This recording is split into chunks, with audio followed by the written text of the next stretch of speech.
저희 교역자들은 이렇게 일주일에 한 번씩 회의를 합니다. 교역자 회의를 하는데 하고 나면 이제 보통 점심을 같이 먹어요. 이 근처에 이제 식당들 돌아가면서 먹습니다. 뭐 하루는 추나추동, 하루는 미소야, 뭐 이런 식으로 이렇게 돌아가는데 그 뭐 몇 개 안 되니까 늘 같은 데를 가잖아요. 그러니까 거기 뭐가 있는지 너무 잘 알고 또 자기 입맛에 맞는 게 뭔지도 너무 잘 알아요.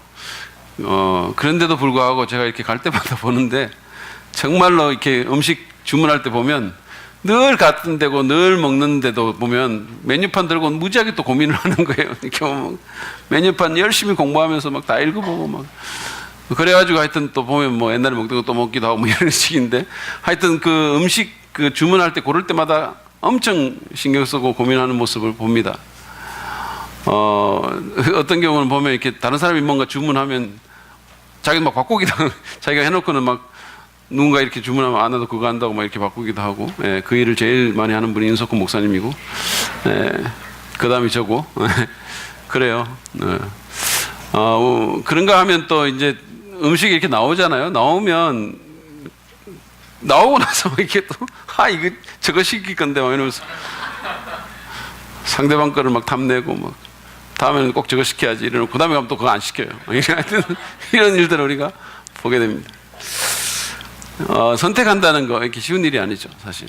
요즘처럼 이렇게 옵션이 많은 시대는 더욱더 그렇죠. 왜냐면 너무 선택의 어떤 그 종류가 너무 많으니까 사실은 주부들은 시장 가면 알겠지만 하여튼 무슨 음료수 하나도 물병도 얼마나 많습니까? 수십 개의 브랜드가 있고 그러니까 거기서 고민 안 할 수가 없네. 이거 들었다가 저거 들었다가 이런 식이죠. 가격도 생각해야 되고 브랜드도 봐야 되고 맛도 생각해야 되고. 그러니 선택을 하는 게 참 고민스러워지고 그러니까 결정장애 이런 얘기까지 옛날에 없던 얘기인데 사실 요즘은 결정장애 얘기를 하잖아요. 결정을 못하는 거예요. 너무 선택이 많으니까. 근데 여러분 그래서 선택하는 게 참 중요합니다. 사실은 모든 선택이 다 중요하진 않아요. 그러니까 똑같이 특별히 우리가 선택을 할 때 가장 고민해야 되고 가장 신중해야 되는 것은 하나님에 대한 거예요. 신에 대한 어떤 신을 내가 섬길 것인가, 어떤 신을 믿고 따를 것인가. 여러분들이 물론 물건 살 때보다 더 신중해야 되는 것은 결혼 상대자를 고를 때 더 신중해야 되겠죠, 그렇죠? 그건 말할 필요도 없잖아요. 근데 사실은 결혼 상대자를 선택할 때보다 더 신중해야 될 게 누가 어떤 신을 믿고 따를 것인가 이런 거예요. 왜냐하면 그 선택의 결과가 너무 위중하고 그 선택의 결과가 너무 오래 가기 때문이에요. 사실 어떤 음식을 먹는가 하는 것은 그건 내가 짬뽕을 먹든 짜장면을 먹든 그게 그렇게 큰 차이가 납니까? 그건 그렇게 큰 차이는 안 나요. 그렇지만 어떤 신을 믿고 따를 것인가는 사실 완전히 다른 문제잖아요. 예전에 여러분 금성사라고 있었어요. LG의 전신인데 거기서 자사 텔레비전 판매할 때 유행했던 광고 문구가 뭐가 있었냐면 순간의 선택이 10년을 좌우한다는 거예요. 굉장히 어필했었어요. 순간의 선택이 10년 자원. 그런데 사실은 우리가 어떤 신을 섬길 것인가 하는 문제는 10년, 20년이 아니죠. 그것은 우리의 영혼을 좌우합니다. 여러분의 인생 평생을 좌우할 뿐만 아니라 영혼을 좌우하는 문제. 여러분이 영혼을 어디서 보낼 건가가 거기서 결정이 나는 거예요. 자, 그렇다면 우리는 어떤 신을 선택할까요? 저희가 이제 지난주부터 우상에 대한 시리즈를 하고 있습니다. 그죠? 그래서 지난주 혹시 빠지신 분들은, 설교를 안 들으신 분들은 유튜브나 홈페이지 찾아 들어가서 그들의 정체를 밝힌다라는 그 설교를 꼭 들어보시라고 제가 권유를 합니다. 왜냐하면 그게 지금 우리가 말하는 이 우상이 도대체 어떤 존재인가를 규명하는 거니까 한번 꼭 들어보시기 바라겠고요. 지난주에 제가 말씀드렸듯이 이 세상엔 정말 수많은 그런 우상들, 가짜 신들이 있습니다. 제가 아까 생수, 물병 얘기했지만 그거보다 훨씬 더 많은 종류의 소위 말하는 신들이 있어요. 비교도 안 될 정도로. 우리는 그 가운데 어떤 것에 내 마음을 주죠. 내 마음이 그것에 끌리게 됩니다. 그 신에게 끌리게 돼요. 그게 성공의 신이든 성취의 신이든. 그렇죠? 종교적인 신상뿐만 아니라 내가 하나님보다 더 중요하게 여기고 늘 그것에 대해 생각하고 그런 거 있죠. 그리고 이게 그것을 잃었을 때 엄청난 분노와 상실감, 절망감을 갖게 하는 그런 것들이 다 신이에요. 이를테면 뭐 자식도 신이 될 수 있고, 여러분의 연인도, 사랑도, 성공도, 성취도, 정치적인 어떤 이념 같은 것도 마찬가지예요. 어떤 사람에게는 거의 신이죠. 수많은 돈, 사람들의 인정. 어떤 사람은 사람들의 인정을 위해서 사는 사람도 있어요. 그러니까 누군가가 나를 많이 인정해주고 좋다 그러고 그러면 내가 존재 가치가 있는 것 같고, 그렇지 않으면 없는 거죠. 확 내려, 완전히 그냥 천국과 지옥을 왔다 갔다 하죠. 그래가지고 그런 사람들이 갑자기 대중들이 내게서 등을 돌리고 악플을 하면 살 이유가 없어지니까 죽는 거예요. 여러분, 내 존재의 가치와 만족과 안전을 찾기 원하는 그 대상은 다 궁극적으로 신입니다. 성경은 그 수많은 소위 신들 가운데서 하나님을 선택하라고, 하나님을 믿고 따르고 섬기라고, 하나님만을 섬기기로 선택하라고 말합니다. 십계명 잘 아시죠? 그 첫째 계명인 3절을 보세요. 너희는 내 앞에서 다른 신들을 섬기지 못한다라고 되어 있어요. 너희는 내 앞에서, 내는 하나님이에요. 이스라엘의 그 하나님 앞에서 다른 신들을 섬기지 말라는 거예요. 왜 그래야 됩니까? 왜 하나님 선택해야 됩니까? 왜 꼭 다른 신을 섬기면 안 될까요? 저는 오늘 십계명의 첫째 계명과 둘째 계명을 통해서 왜 우리가 하나님을 꼭 선택해야 할지, 그분을 섬기기로 그렇게 선택해야 할지에 대한 이유를 좀 여러분과 더불어서 나누기를 원합니다. 오늘 이 구절에 의하면 첫 번째로 제가 여러분과 나누고 싶은 것은, 하나님을 선택해야 하는 첫 번째 이유는 우상이 무능하고 끔찍한 신이기 때문이에요. 물론 가짜 신이긴 하지만 무능한 신입니다. 끔찍한 신이에요. 자, 하나님께서는 4절과 5절 상반절에서 우상 숭배에 대해서 이렇게 말씀합니다. 우리 여기 스크린 보시고 같이 한번 읽겠습니다. 시작. 너희는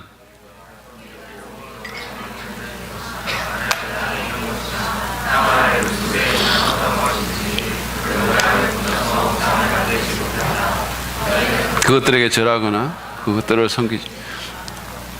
여기가 만약에 군대 같았으면 여러분은 이 구절을 한 100번쯤은 읽어야 돼요. 복창 소리 봐라. 그래서 또 읽고 또 읽고 또 읽고 해가지고 한 100번쯤 읽어야 돼요. 지금 그 소리를 보니까 요즘 잘 못 드세요? 요즘 이렇게 먹고 살기 힘들어가지고.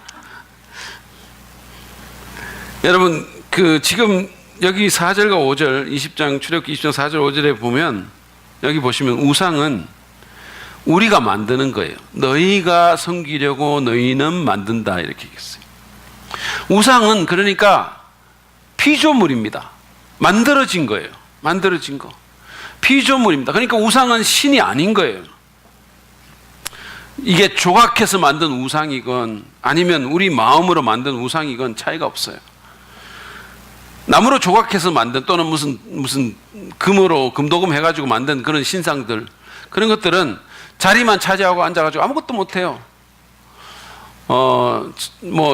정말 그들이 말을 합니까? 뭘 합니까? 그냥 가만히 있는 거죠.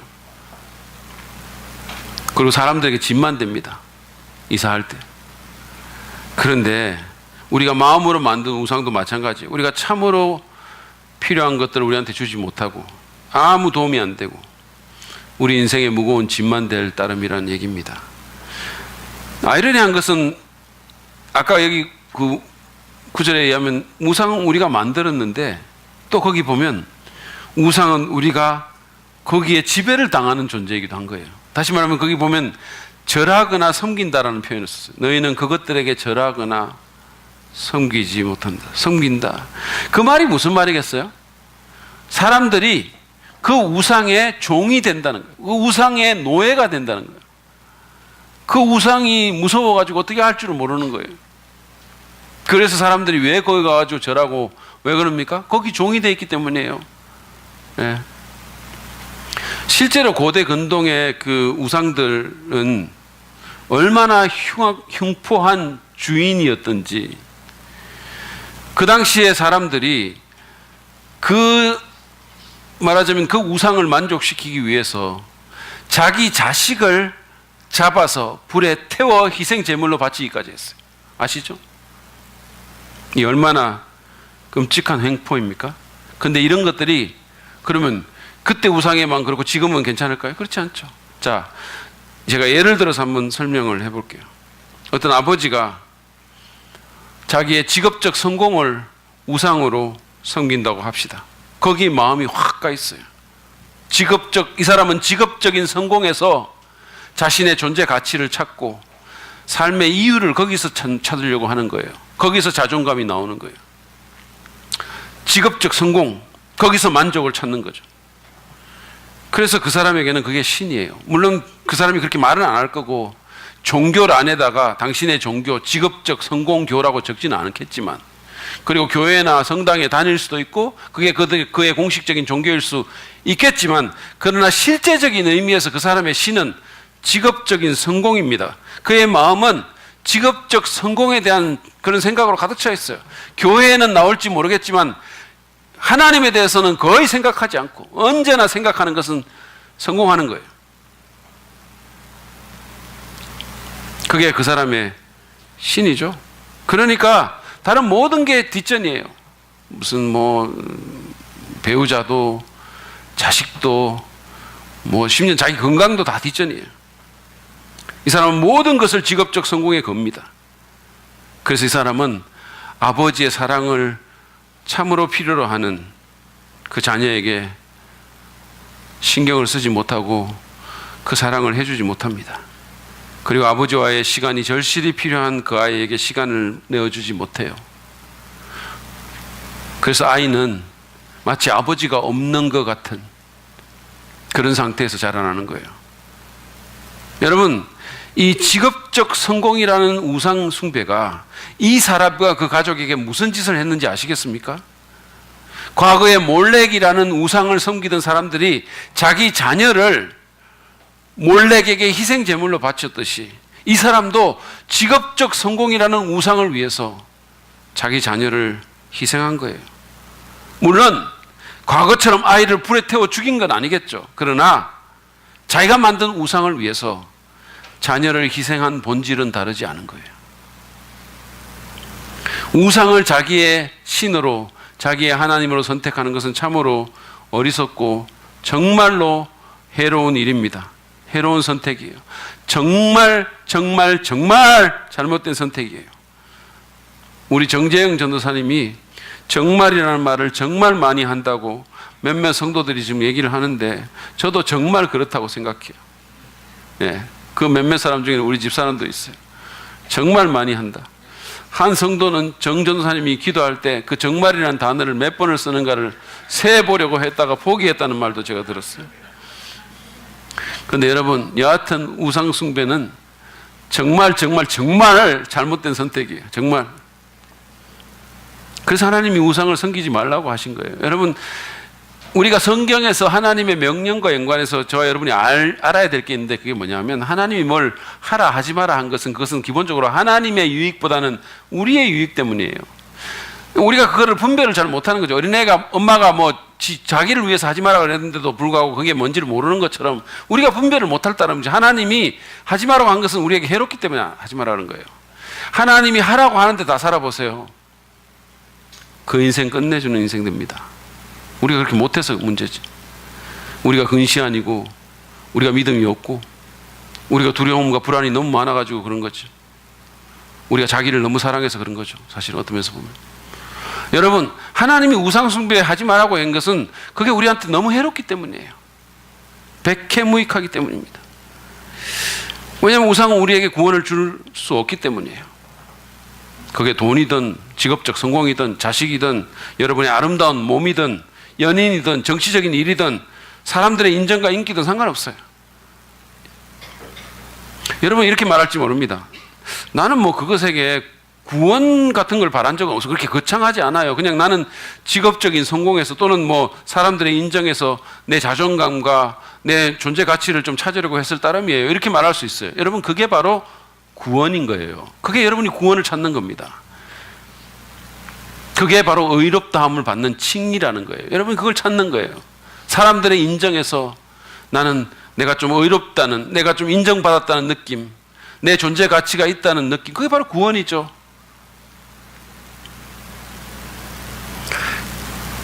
여러분, 제 말을 오해하지는 마세요. 뭐 직업적인 성공이나 사람들의 인정을 구하는 것, 사랑하는 것, 이런 것들이 잘못됐다는 거 아닙니다. 여러분, 직업적으로 성공할 필요가 있어요. 누가 그 직업에서 실패하기를 원하겠습니까? 그죠? 그리고 사람들이 나를 거부하는 것도 인정하는 게 좋죠. 뭐 거기 종이 돼서는 곤란하겠지만, 그리고 서로 우리가 건강한 관계에서 서로 사랑하는 것 좋아요. 그런데 그거를 여러분의 신으로 만드는 것. 나는 이 사랑이 없으면 죽어. 나는 이 사랑이 없으면 내 존재 의미가 없어.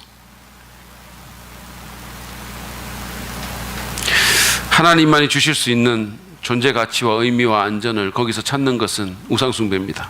그건 그 대상을 신으로 만드는 거예요. 그 대상이 감당할 수 없는 무게를 그에게 주는 거예요. 아시겠어요? 여러분이 여러분의 자녀를 만약에 신으로 만든다면, 우상으로 만든다면, 너는 내 존재의 이유야 라고 말한다면 그 아이에게 감당할 수 없는 무게를 짊어지우는 거예요. 여러분의 연인에게도 마찬가지예요. 절대로 그러지 마세요. 여러분의 연인은 여러분을 구원할 능력이 없어요. 여러분의 연인은 여러분에게 존재 가치를 계속해서 일깨워주고 자존감을 북돋아 줄 만한 능력이 없어요. 하나님만이 할 수 있는 거예요. 아시겠어요? 우상은 무능하고 끔찍한 신입니다. 팀 켈러는 그 왕의 십자가라는 그 책에서 신티아 하이몰이라는 뉴욕을, 지금은 로스앤젤레스 갔는데 그 당시에는 뉴욕을 거주로 활동하던 여류 작가의 얘기를, 글을 소개를 하고 있어요. 근데 이 사람이 이제 뉴욕의 맨하탄에 사는데, 뉴욕 맨하탄에는 사실은 그 소위 셀럽이 되고 싶은 사람들, 뭐 유명 연예인이 되고 싶은 사람들이 얼마나 많겠어요. 거기서 다 뭐 웨이트레스 하고 무슨 바 같은 데서 이렇게 뭐 알바하고 아니면 무슨 극장 매표소 같은 데서 이렇게 지내는 사람들이 수도 없이 많은 거예요. 유명해지기를 꿈꾸면서. 그런데 이제 그 사람이 맨하탄에서 지내면서 이 신티아 하이머리 그런 사람들 많이 안 거죠. 근데 그 안 사람들 중에 몇몇은, 물론 극히 소수지만 몇몇은 유명해진 거예요. 실제로 배우가 된 거예요. 실제로 유명한 사람이 됐어요. 그들은 무명 시절에 유명해지기만 하면 영원히 행복할 줄 알았어요. 근데 그토록 원하던 명성을 얻고 보니까 오히려 짜증과 불안감과 우울증이 찾아오기 시작합니다. 오히려 전보다 더 불행해진 거예요. 대중들이 나를 잊지는 않을까. 이것만으로는 만족할 수 없어. 여러분, 그녀의 글을 한번 제가 직접 읽어볼 테니 들어보세요. 이 사람은 크리스찬은 아니에요. 근데 한번 들어보세요. 인기 연예인들이 불쌍하다. 정말 불쌍하다. 그들은 한때 더없이 괜찮은 사람들이었다. 왜냐하면 옛날에 그 아르바이트 할 때 알고 있던 사람들이에요. 하지만 지금 그들이 느끼는 분노는 엄청나다. 그들은 어느 누구보다 인기를 갈망했다. 그리고 그 명성을 얻기 위해서 일하고 밀어붙였다. 그러나 유명해진 다음날 아침 그들은 또 더 큰 인기를 원했다. 그들이 추구하던 거대한 것, 모든 문제를 해결해 줄 것 같은 인기, 살맛이 나게 할 무엇, 성취감과 행복을 안겨줄 어떤 일이 실제로 일어났다. 그러나 변한 것은 아무것도 없었고 그들은 여전히 옛날에 그 사람이었다. 환상이 깨졌으므로 마음은 쓸쓸하고 견딜 수 없게 됐다 그랬어요. 환상이 깨졌으므로. 이게 바로 우상을 섬길 때 일어나는 일입니다. 이게 바로 여러분이 만든 그 피조물에게 여러분이 신성을 부과해주고 그에게서 하나님만이 줄 수 있는 것을 자꾸만 찾을 때 일어나는 일이에요. 우상을 선택하지 마십시오. 그것은 무능할 뿐 아니라 아주 해로운 일입니다.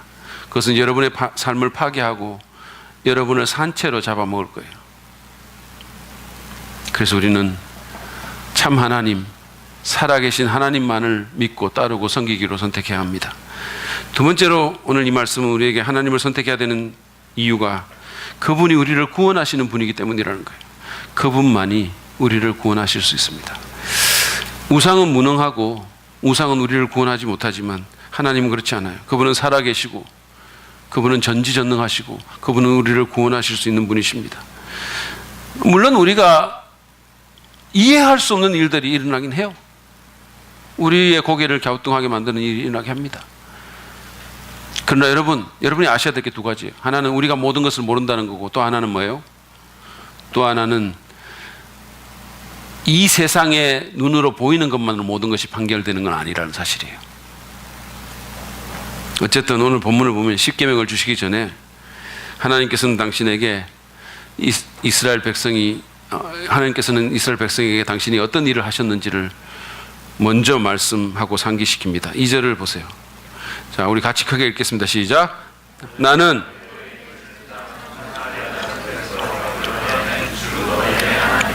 자, 하나님을 선택하라고 말하기 이전에 이 말씀을 먼저 주셨어요. 내가 무슨 일을 했는지를 생각하라는 거예요.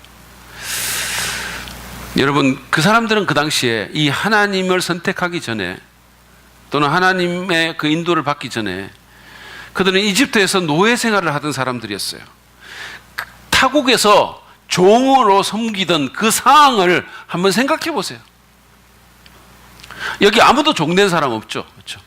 그러니까 뭐 여러분의 최악의 경험들, 알바에서 거의 종처럼 뭐 이런 거 하면서 어제 우리 정재영 전도사님의 그 부인인 박수정 사모님이 우리 여기 오기 전에 결혼하기 전에 신학교에서 이제 직장 생활을 했잖아요. 신학교에서 처음 이제 직장 생활을 할 때 그때를 해고하면서 자기가 처음에는 매일 울었다고 얘기를 했어요. 매일 울었다는 거예요. 여러분, 박수정 사모님은 그렇게 슬픈 캐릭터가 아니에요.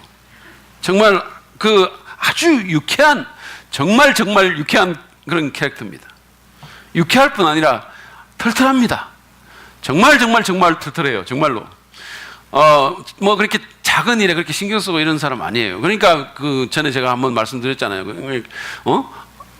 아이 데리고 교회 왔다가 우유를 집에 놓고 와가지고 그런 거 신경 안 쓰는 거예요. 그래서 우유를 가지려고 다시 집에 갔더니 또 열쇠를 교회에 놓고 다시 교회 왔다가 다시 또 집에 갔다 뭐 이런 일을 반복하는 그런 캐릭터예요. 아주 대범한, 정말 대범한 캐릭터예요. 그런 분이 매일같이 울었으니 얼마나 힘들었으면 그랬겠어요. 물론 그분의 그 털털함이 그 눈물을 흘리게 하는데 일조를 했겠죠. 그렇지만 어쨌든 힘들었다는 거예요. 근데 여기 지금 이 이스라엘 백성들은요, 그냥 단순히 어떤 낯선 직장에 가서 적응해야 하는 그런 가정이 아니었었어요.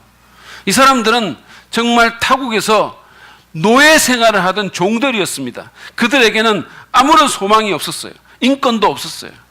그 당시에 이집트의 왕이었던 바로는 이스라엘 가정에 아들이 나면 그 난다는 말을 듣는 족족 걔네들을 죽였어요. 그리고 정말 말할 수 없는 혹독한 그런 탄압을 하고 괴롭혔습니다. 찢어지게 가난하고 늘 고통스러웠고 하루하루가 지옥 같지 않았을까요? 생각해 보세요. 그런 그들을 그 비참한 종살이에서 구원하신 분이 하나님이십니다. 당시에 지상에서 가장 강력한 왕이었던 바로를 누르고 홍해를 갈라 그들에게 해방을 주신 분이 하나님이세요. 그분과 같은 신은 없었습니다. 그 누구도 그렇게 한 분은 없었어요. 근데 그것은 지금 우리의 상황에도 마찬가지예요. 하나님만이 우리를 죄에서 구원하실 수 있는 분이십니다. 그분만이 우리를 인간 존재의 가장 궁극적인 공경인 사망에서 건질 수 있는 분이세요. 그분만이 우리를 영원히 살 수 있게 하시는 분이에요. 그분만이 예수 그리스도의 복음을 통해서 진정한 만족과 흔들리지 않는 자존감과 궁극적인 안전을 주실 수 있는 분이십니다. 사실은 우리가 복음을 제대로 안 믿어가지고 우리 믿음이 너무 약하고 복음이 우리에게 던져주는 그 엄청난 유익을 우리가 그냥 누리지 못할 따름이죠. 복음 안에 있는 그 구원의 능력을 우리가 모르는 것이 너무 안타까울 따름이죠. 하나님은 우리를 그렇게 구원하실 수 있는 분이시고 그 능력을 제대로 알고 제대로 믿는 분들은 여러분 그냥 죽어서 천국 가는 게 아니라 그 사람의 자존감이 견고해지고 세상이 나를 욕을 하든 뭐 인정을 안 하든 상관없고 언제나 당당하고 존재 가치가 흔들리지 않고 삶의 풍랑이 밀어닥쳐도 영혼의 힘으로 견뎌낼 수 있는 그걸 주님 주시는 거예요. 실제로 그런 사람들이 있는 겁니다. 하나님만이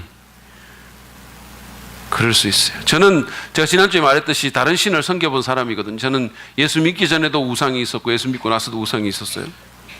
그래서 저는 압니다. 하나님만이 우리에게 참 구원을 주실 수 있는 분이라는 사실을. 예수 믿기 전에 저는 정말 자존감이 너무 낮았어요. 지금 이렇게 생각해 보니까 너무 제가 자존감이 낮아가지고, 그래서 정말 이 제 존재 가치가 이렇게 참 늘 흔들리는 거죠. 그래서 내가 정말 가치 있는 존재라는 사실을 확인받고 싶었어요. 너는 가치 있어. 너 정말 가치 있어. 이런 걸 좀 확인받고 싶었는데, 그거를 내가 여러 가지를 시도를 했거든요, 사실은. 그 중에 하나가 제가 이제 그 그룹 사운드에 제가 들어간 거예요. 왜냐면 사람들 앞에서 박수 받는 거니까. 그래가지고 제가 정말 음악성도 없고 실력도 없는 자가 엄청나게 열심히 노력해가지고 거기 들어가서 제일 실력은 없는데 폼은 제일 잡고 그랬거든요. 근데 어쨌든 그거를 했어요. 그러니까 뭐 박수 받고 막 그랬죠. 그런데 그러면 그럴수록 더 공허하고 쓸쓸한 거예요. 한 번은 콘서트를 하고, 우리는 진짜 콘서트 뭐 이렇게 막 이런 거 하고 다녔는데, 그때 콘서트를 하고 그 당시에 그 콘서트 홀이 가득 찼었어요. 그런데 박수도 많이 받았어요. 근데 그날 그걸 끝나고 쫑파티를 합니다. 이렇게 우리 멤버들하고 스태프들하고 모여가지고 맥주 마시면서 밤에. 근데 어쩌면 그렇게 기분이 안 좋은지 모르겠어요. 정말로 사람들이 많이 박수 쳐주고 사진 찍어주고 멋있다 그러고, 어쩌면 그렇게 기분이 나쁠까요? 어쩌면 그렇게 공허할까요? 그러니까 계속 술 먹는 거예요. 계속. 그래서 그러다가 보니까 어떤 멤버 하나가 안 보여가지고, 그래서 우연히 이렇게 나가서 봤는데 어두운 길가에 쪼그리고 앉아가지고 울고 있는 거예요. 술 마시고 노래하고 춤을 추어도 가슴속에 하나가 더 슬픈 뿐이네. 그래서 저는 아는 거예요. 여러분, 찬송가 중에 이런 찬송가 있죠.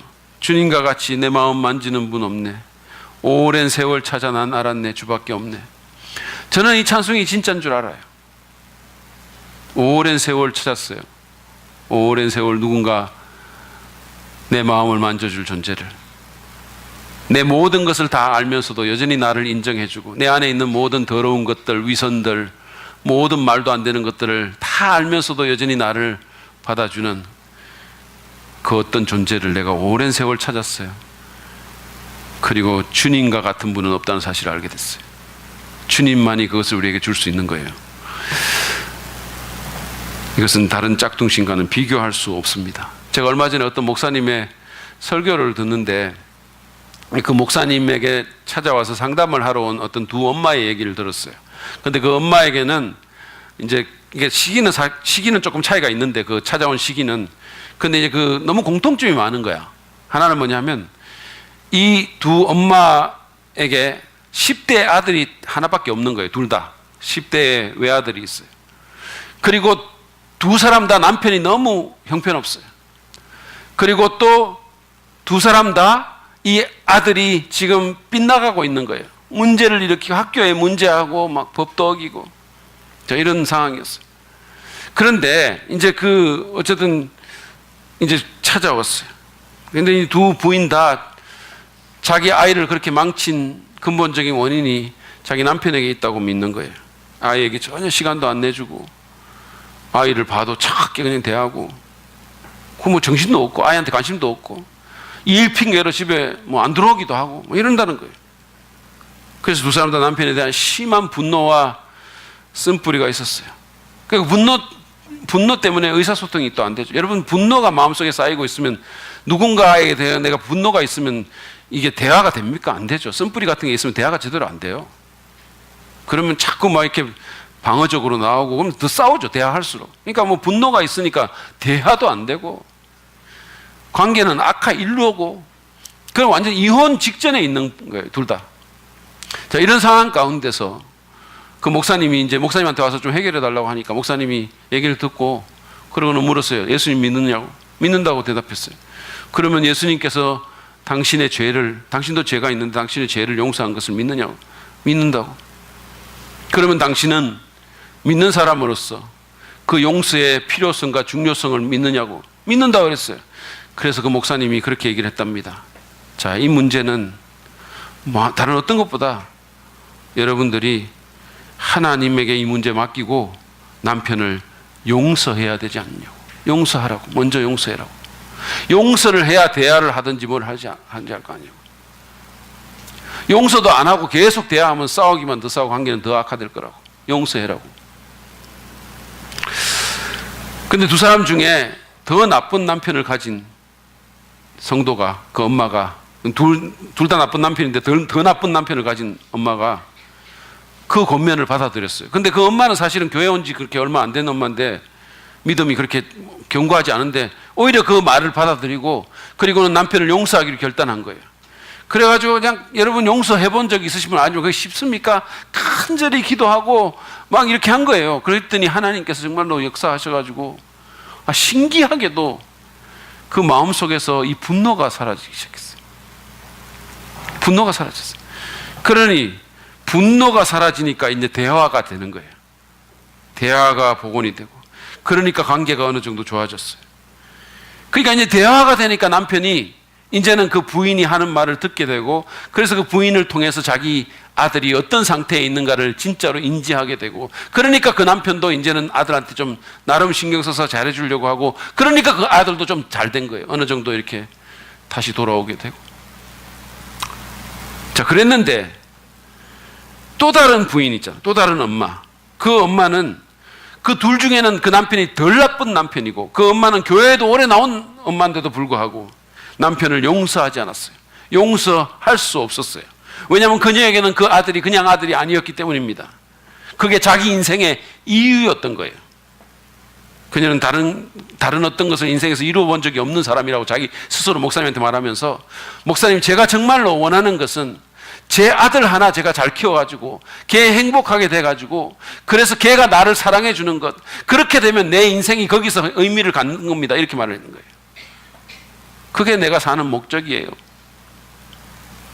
지금 우리가 하는 용어로 말하면 그 애는 그냥 아들이 아니고 그 사람의 신인 거예요. 그 아들이 그 엄마의 구세주인 거예요. 그리고 그 엄마는 그 아들에게서 구원을 바란 거예요. 그러니 그 엄마는 용서할 수가 없었어요. 왜? 하나님을 안 믿고 우상을 믿고 있었으니까. 그래서 어떻게 됐을까요? 그녀의 분노는 더 심해졌고 분노가 심해지니까 말은 더 안 되고 말이 안 되니까 계속해서 더 관계는 악화되고 그래서 결국 두 사람은 이혼합니다. 그로 인해서 그 아들은 더욱 나빠졌다. 여러분 이 얘기는 우상과 하나님의 차이를 극명하게 보여준다고 저는 생각해요. 우상은 우리를 구원하지 못합니다. 상황을 더 나쁘게 만들어요. 그렇지만 하나님은 우리를 구원하시고 우리에게 은혜를 베푸신다. 그러면 우리는 살아계신 참 하나님을 의지하고 그분을 바라보고 그분을 섬기고 그분을 선택해야 돼요. 세 번째로 오늘 이 말씀이 우리에게 또 교훈하는 하나님을 선택해야 되는 이유는 바로 그분이 우리를 열렬히 사랑하시기 때문이에요. 그분이 우리를 맹렬히 열정적으로 사랑하십니다. 자, 오늘 우리가 보는 제2계명에는 우상 숭배를 하지 말라고 말을 한 후에 좀 당황스러운 표현이 거기 나와요. 여러분 5절 상반절 스크린 보시고 큰 소리로 한번 읽겠습니다. 시작. 너희는 그것들에게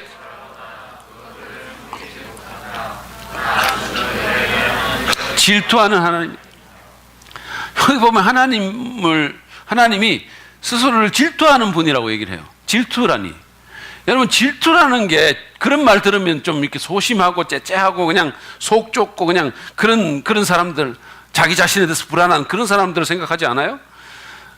저는 사실은 제가 제 아내하고 데이트할 때 거의 모든 남자들에게 질투심을 느꼈어요. 그녀 반경 한 10m 안에 들어오는 모든 남자들은 다 저의 질투의 대상이었습니다. 심지어 우리 장인어른에게까지 질투를 느꼈어요. 저희 장인어른은 사실은 두 딸을 굉장히 특별히 사랑했거든요. 그러니까 딸들이 아빠를 엄청 좋아했어요. 예. 사실은 신혼 때 많이 싸운 이유 중에 하나도 저희 집사람이 맨날 우리 장인어른과 저를 비교해가지고 우리 아빠는 뭐 이래주고 저거 뭐 이런 말 많이 했기 때문에 내가 너희 아빠냐 뭐 이렇게 말해서 이래가지고 많이 좀 저게 돼 있었는데 어쨌든 간에 그 딸들이 아빠를 너무 좋아했는 거예요. 사실 저희 딸은요 아빠인 내가 옆에 오면 기겁을 하고 그래 저녁에 기도할 때도 손잡고 기도해야 되는데 요거 잡고 기도한다니까 요거 그런데 그 딸들은 우리 장인어른의 딸들은요 아빠를 너무너무 좋아해가지고 뭐 팔짱 끼고 매달리고 막 안기고 막 이런 그게 막 지금 다 커가지고 결혼하는 딸들이 막 그런 짓을 하는 거예요. 그래서 제가 너무 질투가 나가지고 제 아내한테 우리 장인어른의 그러니까 자기 아빠죠. 너희 아빠한테 그렇게 막 매달리고 이런 그런 어떤 망령된 행동을 다시는 하지 말라고 제가 이렇게 경고하기도 했어요. 제가 정확하게 기억은 안 나지만 제가 창세기 9절도 인용했을 것 같아요. 그 당시에는 제가 성경 말씀으로 많이 내려눌렸거든요. 그래서 사람이 부모를 떠나서 남편과 합해서 한 몸이 되는데 막 이런 말도 하고 그랬어요. 어쨌든 간에 근데 제가 지금 이렇게 생각하면 내가 생각해도 너무 좀 치사찬란했던 것 같아요. 참 내가 좀 그랬을까. 그러니까 어쨌든 이런 질투라는 말을 들으면 그런 생각, 그런 정말 이렇게 너무 째째하고 너무 정말 치사하고 이런 생각이 들잖아요. 근데 하나님이 질투를 하신다뇨? 하나님이 질투하시는 분이 무슨 뜻입니까? 이거 어떻게 받아들여야 되죠? 여러분 하나님이 째째하고 속이 좁은 분이십니까? 하나님이 무슨 우리에게 막 집착하고 매달려야 될 정도로 뭐가 아쉬운 분이세요? 아니잖아요. 근데 그런 하나님이 질투한다는 게 무슨 뜻이에요? 여러분 그거 아세요? 히브리어로 질투하고 열심은 같은 단어예요. 사실은 영어로도 보면 비슷해요. jealous라는 말이 질투인데 영어는 그 열심은 zeal이잖아요. zeal. 그러니까 이게 사실은 그 단어가 같은 단어예요. 그러니까 하나님이 우리를 질투한다는 것은 우리를 향한 사랑이 너무 열렬함을 정말로 지치지 않는 열정으로 우리를 사랑한다는 거예요. 사랑에 빠져서 완전히 눈이 먼 연인처럼 하나님은 우리의 마음을 차지하기 위해 질투하십니다. 그분은 우리를 정말 사랑하시기 때문에 우상과 우리를 나눠 갖지 않으십니다. 따라서 하나님이 우리를 질투하신다는 말을 우리가 들으면 이상하게 생각할 게 아니라 오히려 우리는 감동을 받아야 돼요. 어떻게 그럴 수가 있을까? 팜비치 애틀랜틱 대학의 철학 교수인 폴 코펜이라는 사람이 하나님의 질투에 대해서 이런 말을 했어요. 여러분 들어보십시오. 자기 남편이 다른 여자와 바람을 피우는데도 질투하지 않고 화내지도 않는 아내는 결혼 생활에 충실한 아내라고 말할 수 없다. 격분, 고뇌, 고통 이런 것들이 그의 부정행위에 어울리는 반응이다. 하나님은 어떤 추상적인 존재나 비인격적인 원리가 아니다. 우리는 우주의 창조주께서 인간 존재와 정말로 깊은 관계를 맺으셨고 그래서 인간의 거부와 배신 앞에서 슬픔과 고뇌를 느낄 만큼 자신을 열어놓으셨다는 사실을 경이롭게 여겨야 마땅하다 그랬어요. 그러니까 하나님이 우리를 향해서 질투하신다는 말을 들을 때 우리는 경의를 느껴야 됩니다. 어떻게 그럴 수 있지? 내가 뭔데? 우리가 뭔데?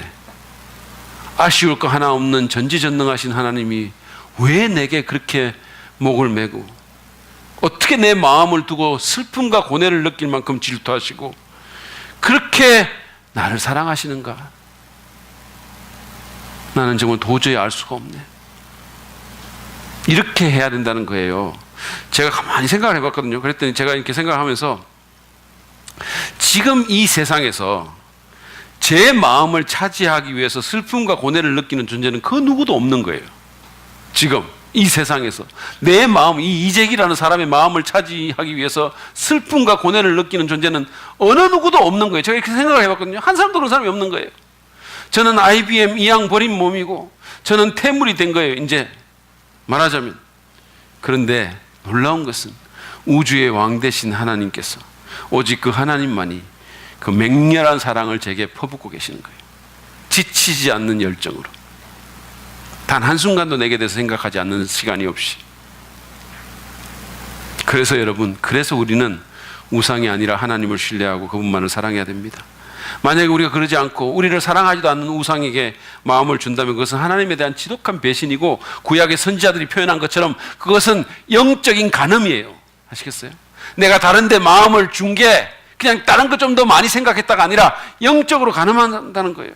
우리는 아니 내가 하나님 완전히 떠나겠다는 것도 아니고 주일날 교회도 오고 헌금도 하는데 그러면서 좀 세상에 나가서 성공이나 돈이나 무슨 인기나 이런 거에 대해서 좀 더 마음을 주겠다는데 하나님보다 좀 더 아니 세상 사람 다 그렇게 사는 거고 그렇게 살겠다는데 그게 뭐가 그렇게 문제라고 그렇게 난리를 치냐라고 생각할지 모르겠지만 여러분 하나님의 입장이라면 어떨까요? 하나님은 모든 거 다 걸었는데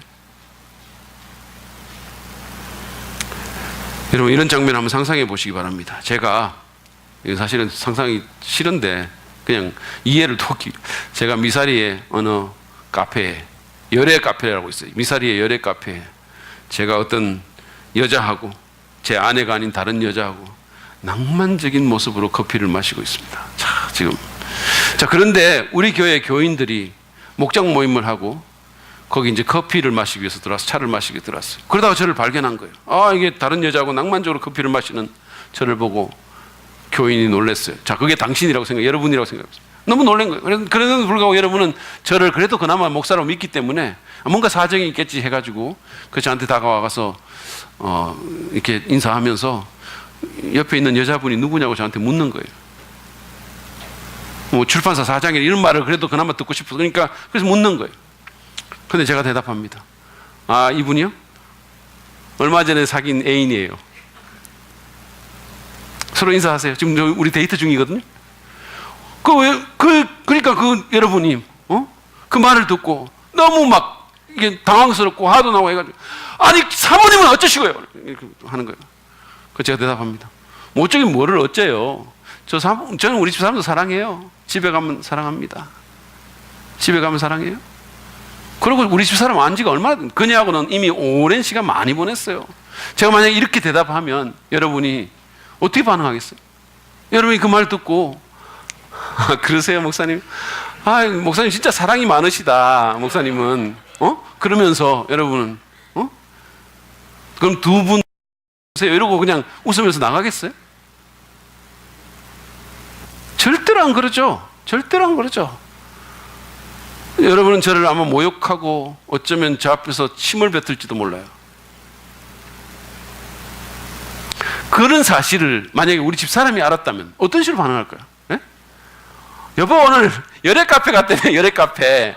여보, 커피 맛있었어? 시간 괜찮아? 좋았어요? 여보, 나는 크리스찬이잖아, 그렇지? 여보, 나는 마음이 넓어가지고. 그래서 당신 괜찮았어? 좋았어? 그러면 여보, 이번 주말에는 나하고 가자. 다음 주말에는 그 여자하고 가고. 이렇게 말하겠어요, 저한테? 절대로 그렇게 말 안 하죠. 저를 조금이라도 사랑하는 마음이 있으면 절대로 그렇게 할 수는 없죠. 말할 수 없는 상처와 아픔과 분노를 느낄 겁니다. 그럼 하나님도 마찬가지예요. 그분은 우리의 배신으로 인한 상처를 느낍니다. 그리고 그 상처도 상처지만 그분은 우리가 무가치한 우상에게 홀려서 우리 인생을 스스로 파괴시키는 것을 견딜 수 없어 하시는 거예요. 우리는 너무 사랑하시기 때문에 마치 자기 자녀가 스스로를 파괴시키는 것을 못 보는 엄마처럼, 아빠처럼 견딜 수 없어 하는 거예요. 여러분 기억하십시오. 하나님은 우리를 독점적으로, 맹렬히, 열정적으로 사랑하십니다. 그분은 우리의 사랑에 모든 것을 거셨어요. 모든 것을. 우리를 구원하시고 우리와의 관계를 회복하기 위해서 그분은 천국의 그 찬란한 영광들, 그 모든 것을 버리시고 그 모든 깨끗함과 그 모든 강함과 그 모든 영광을 다 벗어버리고 죄로 물던 이 더러운 땅에 무력한 아기의 모습으로 오셨어요. 여러분 그게 어떤 희생인지 어떤 사랑인지 아시겠습니까? 여러분 같으면 세상에서 가장 가난하고 가장 위험한 지역에 있는 어떤 우범자, 어떤 범죄자를 사랑하기 위해서 여러분이 여기서 누리는 모든 것을 다 포기하고 그 나라에 가서 그렇게 살겠습니까? 여러분 여기 컴패션 후원하는 분들 있죠? 여러분이 그 후원하는 아이, 그 아이를 사랑하기 위해서 그렇게 가난한 동네에 여러분 여기 있는 거 모든 거 다 버려놓고 거기 가겠어요? 있을 수 없는 얘기죠. 근데 하나님은 그렇게 하셨어요. 그것과는 비교될 수 없는 일을 하셨어요. 온 우주를 창조하신 분이 뭐가 아쉽다고 천국을 떠나서 타락한 세상에 피조물이 된 거예요. 더럽기 짝이 없는 이 세상에. 그뿐만이 아니죠. 그분은 가난한 목수의 아들로 비천한 삶을 살다가 죄인인 우리를 위해 십자가에 못 박혀 죽으셨습니다. 수치스럽게, 고통스럽게 우리를 영원히 살리기 위해 지옥을 경험하셨어요. 어떤 찬송가의 아름다운 표현처럼 우리 없이 영원을 보내느니 차라리 죽을 정도로 십자가에 그분이 달려서 여러분에게 말하는 거예요. 내가 너 없이 영원을 보내느니 차라리 나는 여기서 죽겠다.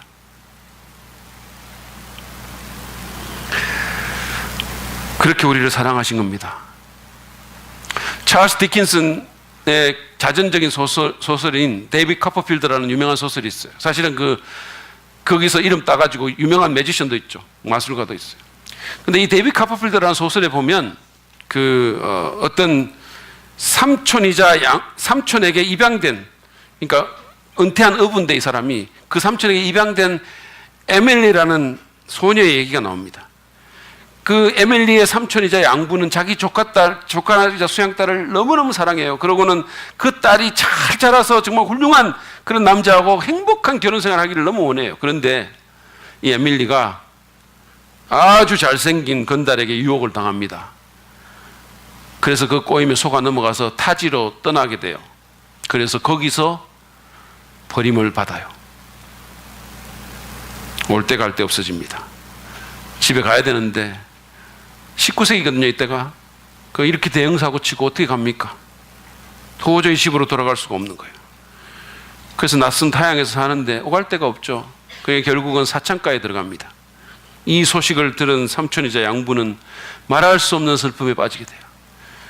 그러나 그럼에도 불구하고 그 수양딸에 대한 사랑은 흔들리지 않았어요. 그 소식을 듣자마자 이 사람은 자기 모든 재산을 처분하고는, 그리고는 여비를 마련합니다. 그리고는 온 세상을 뒤지기 시작해요. 온 세상을 타는 듯한 마음을 갖고 그 아이가 어떻게 될까봐 온 세상을, 유럽의 뒷골목 모든 어두운 골목들을 뒤지기 시작해요. 그녀를 잃는 것을 견디지 못했기 때문입니다. 그렇게 그는 자신의 머리카락이 다 휘어질 때까지 오랜 세월 그녀를 찾아 헤매요. 그리고는 마침내 그녀를 찾아서 기쁨에 겨워서 집으로 데리고 옵니다. 기쁨에 겨워서. 이 에밀리는 어떻게 자기를 그렇게 사랑하는 사람이 있다는 사실을 집에 와서까지도 못 믿는 거예요. 근데 이 삼촌은 그렇게 기뻐할 수가 없는 겁니다. 여러분, 이것이 우리 하나님의 모습이에요. 우리를 잃는 것을 견딜 수 없어서 우리를 위해서 거룩한 질투를 하시고 집요하게 독점적으로 열정적으로 사랑하시는 하나님이십니다. 여러분, 이 하나님을 놔두고 어떻게 우리가 다른 신에게 마음을 열 수 있겠습니까? 어떻게 그럴 수 있겠어요? 우리가 하나님의 은혜를 입었다면, 우리가 은혜를 안다면 어떻게 그렇게 배은망덕한 배신을 할 수 있겠습니까? 우리는 우리의 마음을 통째로 얻기를 원하시는 그 하나님께 우리를 드려야 됩니다. 그것이 우리를 그렇게 사랑하시는 하나님에 대한 우리의 마땅한 반응이라는 거예요. 우리는 오늘 우리가 왜 여호와 하나님을 선택해야 하는지에 대해서 십계명의 첫째와 둘째 계명을 통해서 살펴봤어요. 우리가 그렇게 해야 하는 것은 우상들이 무능하고 끔찍한 가짜 신일 뿐만 아니라 하나님만이 우리를 구원하시는 분이시고 그분만이 우리를 끔찍하게 사랑하시는 분이기 때문입니다. 그러므로 여러분, 하나님을 선택하십시오. 여러분의 마음을 사로잡는 우상이 있다면 이 시간 다 내려놓고 하나님만을 섬기겠다고, 그분만을 사랑하겠다고 결단하기 바랍니다. 그 선택이야말로 여러분이 내린 최고의 선택이 될 것입니다. 여러분 기억하세요. 우상은 그게 뭐든지 간에, 그게 로맨스든지 그게 성취든지 성공이든지 그게 여러분의 무엇이든 간에, 돈이든지, 그것은 헛되고 무익한 가짜 신이에요. 여러분이 정말로 필요할 때 그것은 필요한 것을 주지 못해요. 여러분의 기대와는 달리 여러분을 구원하지도 여러분을 사랑하지도 않습니다. 오직 하나님만이 우리를 맹렬히 사랑하시고 우리를 죄와 사망의 법에서 구원하실 수 있으세요. 전능하신 그분의 무조건적인 사랑만이 우리에게 변하지 않는 존재의 가치를 일깨워주고 우리에게 깊은 만족을 선물해 줄 것입니다. 우리를 위해 질투하시는 그분의 그 무지막지한 사랑을 묵상하십시오. 그 사랑이 여러분의 마음속에 지금 살아서 움직였으면 좋겠어요. 그것이 여러분의 마음을 가득 채워서, 그래서 그 사랑이 너무 좋아서 세상의 헛된 것들을, 주인된 다른 것들을 다 그냥 버릴 수 있는, 그리고 제 위치로 돌려놓을 수 있는, 그래서 자식은 그냥 자식이고 직업은 그냥 직업이고 사랑은 그냥 사랑으로 남겨놓을 수 있는 저와 여러분 되기를 축복합니다.